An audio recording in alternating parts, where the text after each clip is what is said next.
Hello everybody out there, welcome back here with the future once again to another retro showcase and review where you're going to be taking a look at another action figure from the past. And this is one that came out when I was only 12 years old in 1994. It is none other than the Playmates Skeleton Warriors Baron Dark action figure. Baron Dark was the main antagonist in the Skeleton Warriors series and in the action figure line. He's really cool. He once was human and was transformed into a living skeleton, hence the name Skeleton Warriors. This only saw one line of action figures released in 1994, but it was tied into the 13-episode cartoon series of the same name by Landmark Entertainment Group, which originally aired from 94 to 95 on CBS. The cartoon also spawned a toy line, which we are going to take a look at an action figure from here today, created by Playmate Toys. Comic book, created a comic book limited series created by Marvel Comics, and the Skeleton Warriors video game for Sega Saturn and PlayStation consoles were developed by Neversoft. And also there were trading cards, because I have a pack of Fleer Ultra Skeleton Warriors trading cards that I'm not going to open up, but we can take a look at the packaging on the outside. I bought a bunch of just random packages of old school trading cards, different pop culture and stuff like that. So I may take a look at those unopened packs. I'm not going to bust them open. I'm trying to get a collection of unopened packs going. But yeah, very cool to get these. There's the emblem for Skeleton Warriors. Since I don't have a mint on card or a carded version of these, just the Baron Dark figure, there's a good representation of like the symbol and whatnot. The artwork was amazing on these. The work done to these figures were amazing. I have a little bit more on Baron Dark and on the series itself when we get to the looking at the action figure here. But I want to thank everybody who has subscribed lately, dropped any comments, left any feedback. I really appreciate all the support here on my channel. Keep it up. I appreciate it. And make sure you hit that subscribe button, drop a comment down below, give me a like if you like what you see, and hit that notification bell to be notified for all my upcoming videos. So yeah, thanks guys out there. And now let's take a look at the 1994 Playmates Skeleton Warriors Baron Dark action figure. Let's check it out. Okay, so here we have the 1994 Playmates Baron Dark action figure of the Skeleton Warriors. Like I said, he was the main antagonist in the animated series and in the action figure line. One thing about these figures, they are very difficult to get standing. They had very weird, some of them had very weird stances, as you can see here, and that was one thing that was weird about these figures. They were kind of like in a pre-pose stance, basically like the Ninja Turtles figures, a lot of them were. But yes, you can see the skeleton shoulder pads, everything is equipped here. I said I got this for $6. Part of his weapon here, there was a projectile that went in this, so it is missing, as you can see. But look at the detail on the face of this guy. Oh man, the paint, there was like this real nice wash over the bones.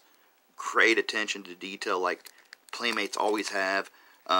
These figures though were a lot less colorful than other action figures that they were releasing at the time, such as the Toxic Crusaders and Ninja Turtles. The Ninja Turtles kind of winding down.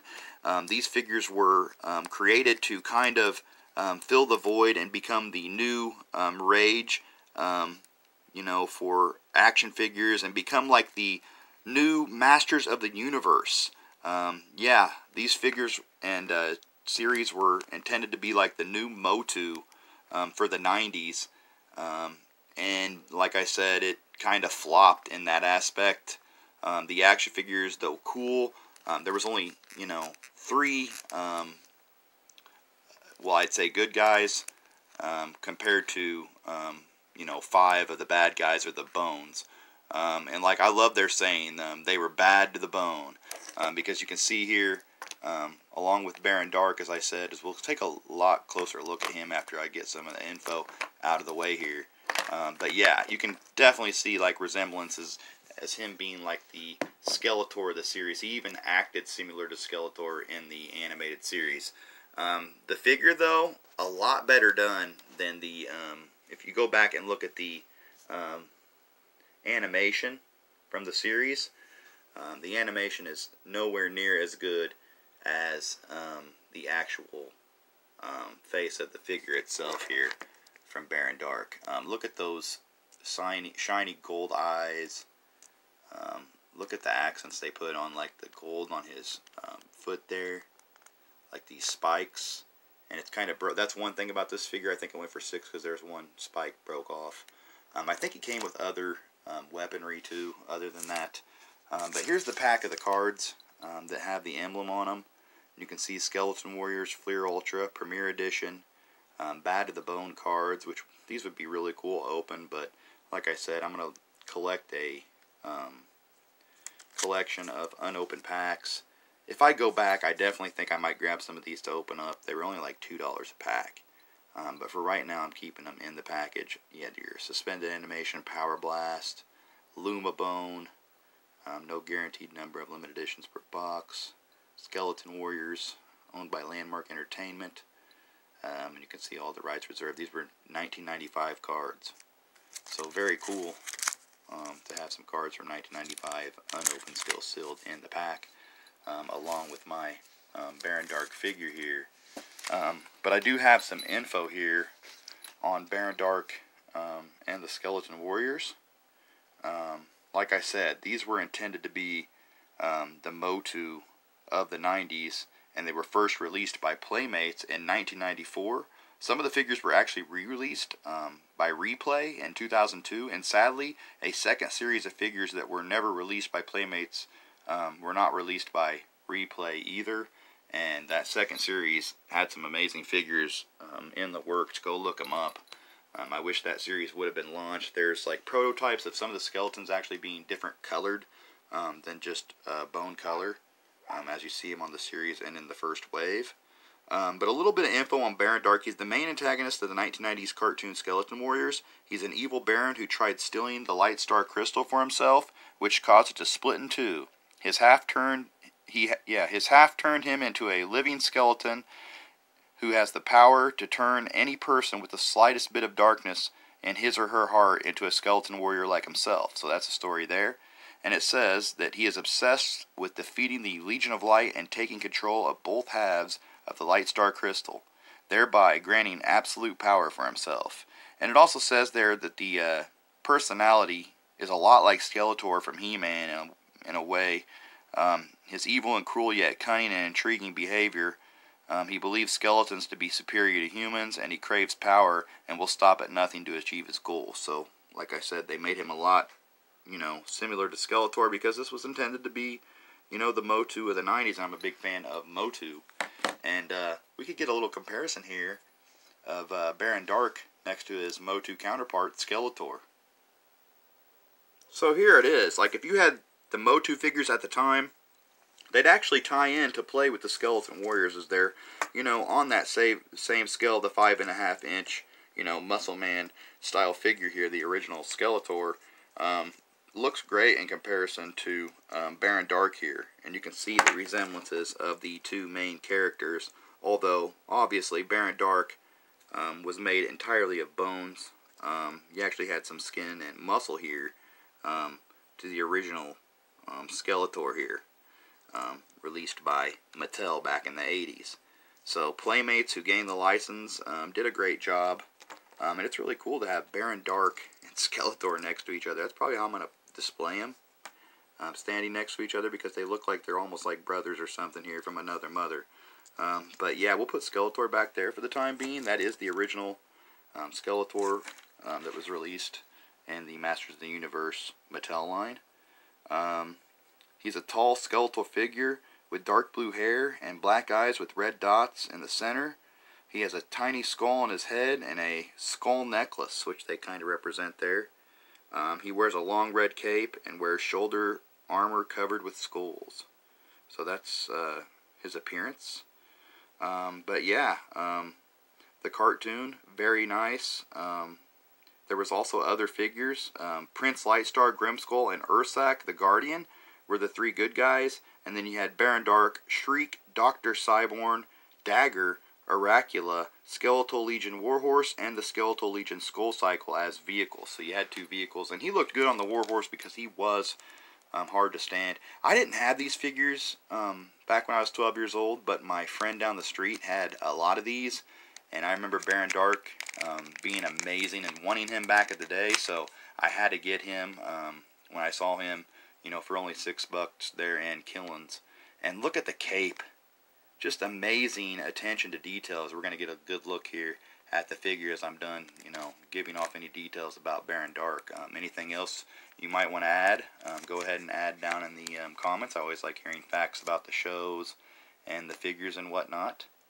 But man, it would have been cool to get the second series if these would have caught on more, because I was a big fan of these figures. Maybe they were a little bit too gruesome for parents to get for their kids, because they released, if you go in the aisles, you'd see all skeleton guys, and there wasn't a lot of the human figures.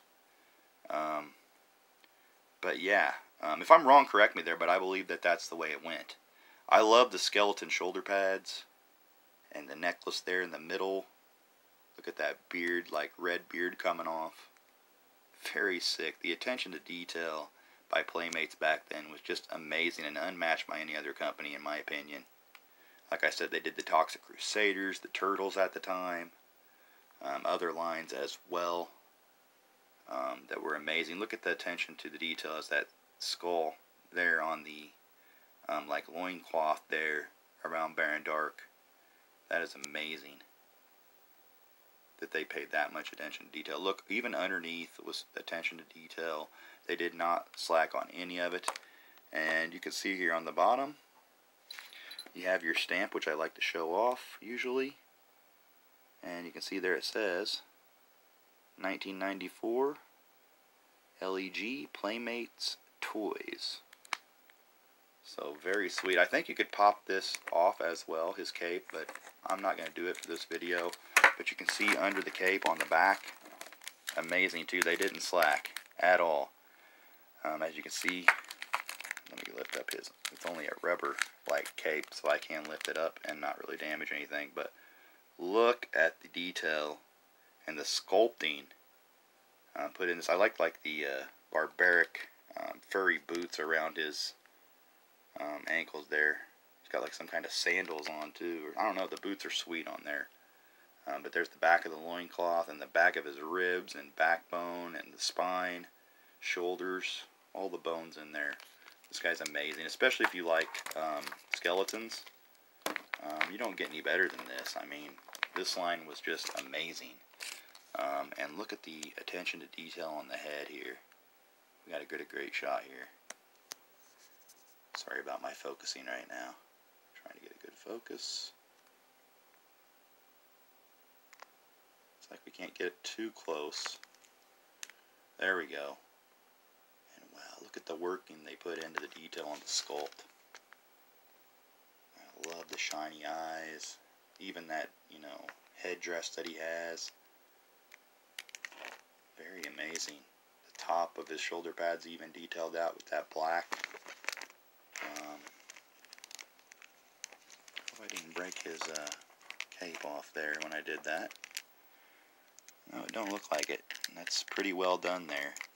Almost thought I broke the cape somehow, but no. It's just very loose there on the back. I think you can unbuckle it right there. As you can see, there's a little snap there, but I don't want to take it off. You can see the grayish detail in there and like the crystal on top of his head there. That's amazing. Hold up to some light and you can see that it shines right through there. Very. And here is a shot close up of his green sword hilt that he has, which usually came with a firing projectile, but you can see that this version is missing that. But you see the hand grip at the bottom. It looks even like it's a bone. Very sweet. So Baron Dark holds this. I think this was the mechanism here to fire the projectile somehow. I'm not going to really mess with it. But you can see where it was inserted. But yeah, gotta love that. Very cool. The articulation on this guy though, not a whole lot. As you can see, his arms are hindered there a lot by the shoulder pads to move forward. But he does have articulation in both arms. He has articulation in the head, though hindered by the shoulder pads as well. And the legs, not too much movement, you know, front and back there. As you can see, they're in a weird spot when you move them. So the articulation was not great on these. Only 5 points, the old school 5 points, but the lack of articulation was made up by the detail and sculpting and the paint jobs on these. Just amazing. You can see also you can move that piece in his chest, which I don't know if you can actually remove. So that counts as articulation. There's a 6th point. And then you can remove the back cape as well. So, very sweet. So what we're going to do now is set him back here right next to his fellow baddie. Which this guy could have tied right into Motu, really, if you really wanted to make him a Motu character back then. He would have fit right in. So let me get him stood up here. And okay, there we go. Man, it was kind of hard to get old Baron Dark to get stood up. You have to have the legs right in the right position to get these guys to stand up next to each other. I had the cards propped up there in front of them, but very cool to see, like I said, the fellow baddies, the Skeleton Brothers themselves, Skeletor and Baron Dark here next to each other. Very nice. Skeletons-in-law, I guess you would call them. But anyway, I hope everybody enjoyed taking this close-up look at Baron Dark from Playmates in 1994. Meant to be the next Masters of the Universe, and he was the main antagonist, along with Skeletor and Motu, so you gotta love that. So I hope everybody enjoyed checking this out. Make sure you hit that subscribe button, drop a comment down below, and give me a like if you like what you saw. And as always, hit that subscribe button and the notification bell for my latest videos to be notified for them. And yeah, guys, I appreciate the support. And like I said, I hope you enjoyed checking this out. And stay bad to the bone. And until next time, peace out.